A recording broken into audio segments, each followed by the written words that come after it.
Assalamualaikum warahmatullahi wabarakatuh. Innal hamdalillah nahmaduhu wa nasta'inuhu wa nastaghfiruh wa na'udzu billahi min shururi anfusina wa min sayyiati a'malina. Man yahdihillahu fala mudilla lahu wa man yudlilhu fala hadiya lahu. Asyhadu an la ilaha illallah wa asyhadu anna sayyidina Muhammadan 'abduhu wa rasuluhu la nabiyya ba'dahu. Allahumma salli wa sallim wa barik wa karrim ala sayyidina Muhammadin wa ala alihi wa sahbihi ajma'in. Amma ba'd. Baiklah, pada kesempatan kali ini saya ingin menjelaskan sedikit tentang menuntut ilmu. Sudah sama-sama kita ketahui bahwasanya hukum menuntut ilmu itu adalah wajib, sebagaimana Nabi bersabda, "Talabul ilmi fariidatun 'ala kulli muslimin wa muslimatin." Menuntut ilmu itu wajib di atas seluruh muslimin laki-laki dan muslimat perempuan. Namun, apakah seluruh ilmu wajib kita pelajari? Jawabannya tentu tidak. Imam Abdullah bin Alawi Al-Haddad berkata dalam kitab beliau An-Nasaih Ad-Diniyah bahwasanya ilmu yang wajib kita pelajari itu hanya 3. Yang pertama, ilmu tentang mengenal Allah dan Rasulnya. Yang kedua, ilmu tentang apa-apa yang sudah Allah wajibkan kepada kita. Dan yang ketiga, ilmu tentang apa-apa yang sudah Allah larang atau Allah haramkan bagi kita. Kaum muslimin, kaum muslimat, rahimakumullah. Maka jelaslah bagi kita bahwasanya ilmu yang diwajibkan oleh Allah itu bukanlah ilmu dunia, namun ilmu yang berkaitan dengan agama. Bagaimana kita beriman kepada Allah, bagaimana kita berislam, bagaimana kita beribadah kepada Allah, bagaimana wudhu kita yang betul, bagaimana salat kita yang betul, dan bagaimana ihsan kita kepada Allah. Bagaimana caranya ketika kita beribadah itu kita merasakan bahwa Allah sedang melihat kita, dan bagaimana caranya agar tersebutlah selalu nama Allah di dalam hati kita. Dan untuk itu semua tentu kita harus memiliki ilmu. Nah, dan adapun ilmu tentang keduniaan seperti fisika, biologi, kimia dan sebagainya, maka hukumnya hanyalah fardu kifayah, dan yang sangat ditekankan adalah ilmu mengenai tentang agama kita. Selanjutnya, mestilah terfikir di dalam pikiran kita, kenapa Allah mewajibkan kita untuk menuntut ilmu? Kenapa sebegitu pentingnya ilmu? Nah, sekarang kita masuk kepada keutamaan-keutamaan ilmu. Yang pertama, dengan adanya ilmu, dengan ilmu tersebut kita bisa mengenal hakikat diri kita. Kita bisa mengenal siapa diri kita sebenarnya, dan selanjutnya kita bisa mengenal tentang Tuhan kita, dan kita bisa takut kepadanya. Nah, dengan kita memiliki ilmu, kita tahulah hendaknya bahwasanya kita ini hanyalah hamba Allah, di mana Allah lah yang telah menciptakan kita, dan Allah lah yang telah memberikan kita rezeki selama ini. Dan sudah sepantasnya lah bagi kita timbul rasa ingin untuk tahu siapa itu Allah, siapa Allah yang selama ini sangat baik kepada kita, siapa Allah yang selama ini sangat cinta kepada kita, siapa Allah yang selama ini memberikan kita rezeki untuk keperluan kita di dunia. Dan dengan adanya ilmu, kita bisa takut kepada Allah. Allah berkata, "Innama yakhshallaha min ibadihi al-ulama." Yang takut kepada Allah itu hanyalah ulama. Kenapa? Karena apabila kita tidak memiliki ilmu, bagaimana kita bisa takut kepada Allah Subhanahu wa taala? Keutamaan yang kedua adalah dengan ilmu kita bisa menjadi pewaris para nabi. Kenapa? Karena dengan menjadi pewaris pada nabi, dengan menjadi pewaris para nabi, kita bisa mendapatkan apa yang telah Allah berikan kepada mereka.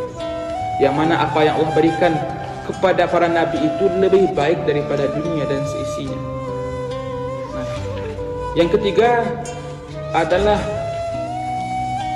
ilmu merupakan sarana kebahagiaan di dunia dan akhirat. Sebagaimana Nabi sallallahu alaihi wasallam bersabda, "Man arada dunya fa'alaihi bil ilmi." Orang yang ingin dunia, ia dengan ilmu. "Wa man arada al-akhirah fa'alaihi bil ilmi." Dan orang yang menginginkan akhirat, maka mestilah dengan ilmu. "Wa man aradahuma fa'alaihi bil ilmi." Dan orang yang menginginkan kedua-duanya, maka mestilah dengan ilmu. Banyak lagi sebenarnya keutamaan-keutamaan ilmu, namun tentunya tidak bisa kita sampaikan satu persatu karena kesempatan yang terbatas ini.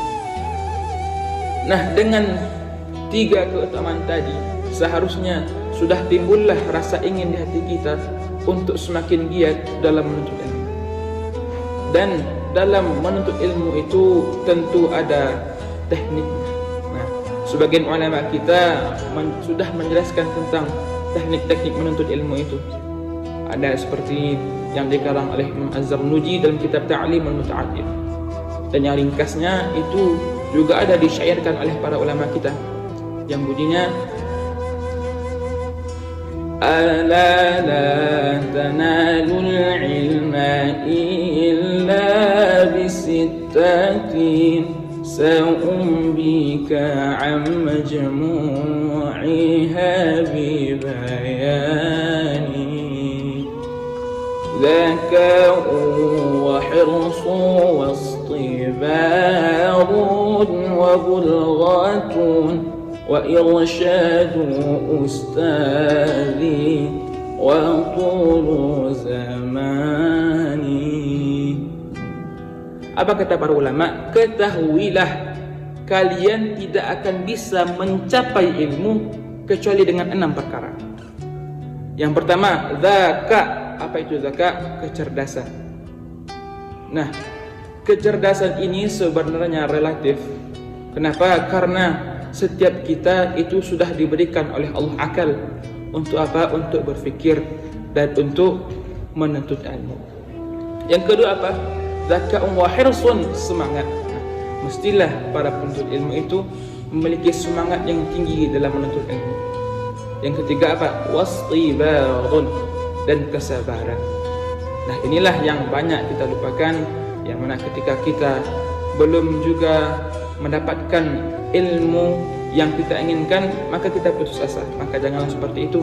Kenapa? Karena bersabarlah. Nah, sabar itu adalah salah satu syarat kita mendapatkan ilmu.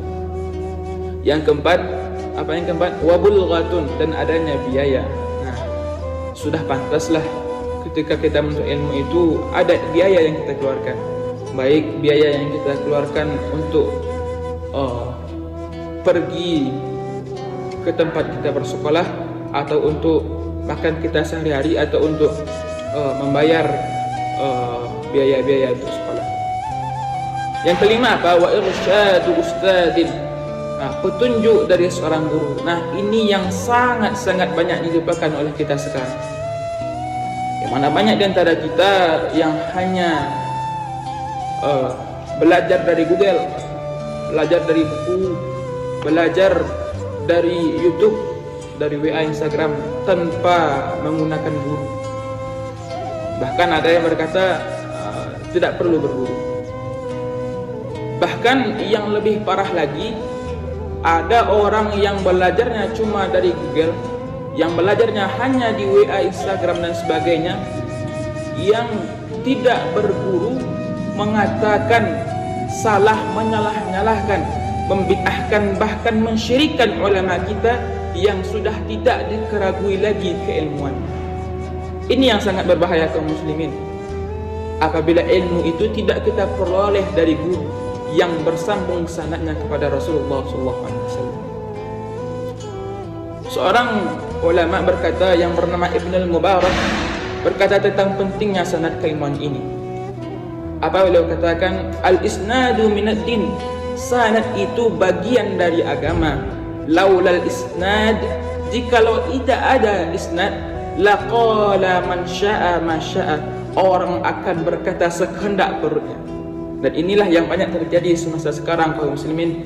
Maka sudah sepantasnya bagi kita apabila ingin belajar ilmu agama, pandai-pandai dalam memilih guru, jangan sampai salah memilih guru. Dan syarat yang terakhir adalah watulu zamanin, panjang masa. Tidak mungkinlah orang bisa menuntut ilmu hanya dalam waktu yang singkat. Kenapa? Karena ilmu itu susah dan kita juga memerlukan guru untuk selalu bermulazamah dengan mereka, mendengar kalam-kalam mereka. Dan apabila seandainya kita sudah memiliki ilmu sedikit atau banyaknya, sudah mestilah kita itu mengamalkan ilmu yang telah kita pelajari. Agar apa? Agar ilmu itu tidak melaknat kita. Kenapa? Karena orang yang bertambah ilmunya namun bertambah jauh daripada Allah, maka itulah orang yang binasa. Apa kata Rasulullah SAW? Man izdada ilman wa lam yazdad hudan, lam yazdad min Allah Ta'ala illa bu'adan. Orang yang bertambah ilmunya namun tidak bertambah petunjuk kepadanya, tetap juga dia mengerjakan kemaksiatan, maka dia hanyalah bertambah jauh dari Allah Subhanahu wa Ta'ala. Mungkin hanya ini yang dapat saya sampaikan. Semoga Allah selalu menjaga kita dari segala mara bahaya, dan semoga Allah membukakan pintu-pintu ilmu kepada kita. Wallahu a'lam bishawab. Assalamualaikum warahmatullahi wabarakatuh.